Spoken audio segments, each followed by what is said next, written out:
কথা বলে শেষ করছি। আসসালামু আলাইকুম।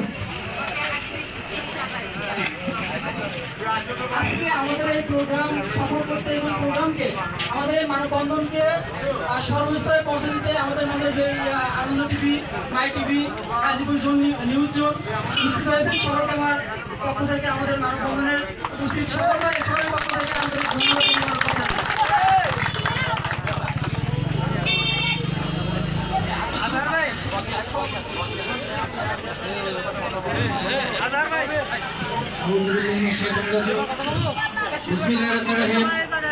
আজকে আমরা এখানে রাস্তায় নেমে এসেছি।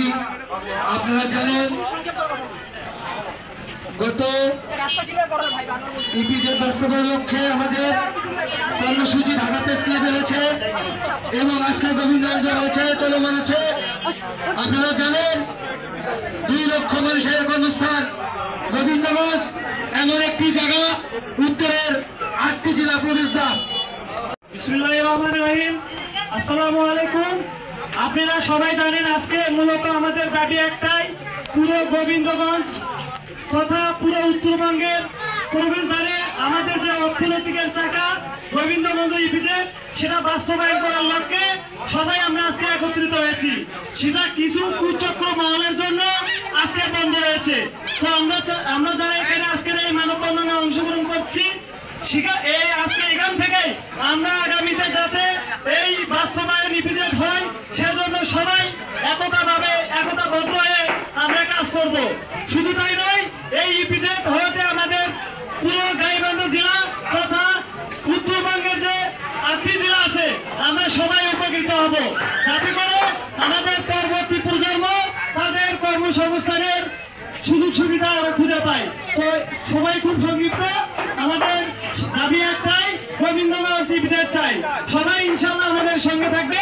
এই বলে আমি আমার সংক্ষিপ্ত বক্তব্য শেষ করছি। আসসালামু আলাইকুম। বিসমিল্লাহির রহমানির রহিম। আসসালামু আলাইকুম। আপনারা সবাই জানেন আজকে মূলত আমাদের দাবি একটাই, পুরো গোবিন্দগঞ্জ তথা পুরো উত্তরবঙ্গের প্রবেশদ্বারে আমাদের যে অর্থনৈতিকের চাকা গোবিন্দগঞ্জ ইপিজেড সেটা বাস্তবায়ন করার লক্ষ্যে সবাই আমরা আজকে একত্রিত হয়েছি। সেটা কিছু কুচক্র মহলের জন্য আজকে বন্ধ রয়েছে। তো আমরা যারা এখানে আজকের এই মানববন্ধনে অংশগ্রহণ করছি, আজকে এখান থেকে আমরা আগামীতে যাতে এই বাস্তবায়ন ইপিজেড হয় সেজন্য সবাই একতাবদ্ধ হয়ে আমরা কাজ করব।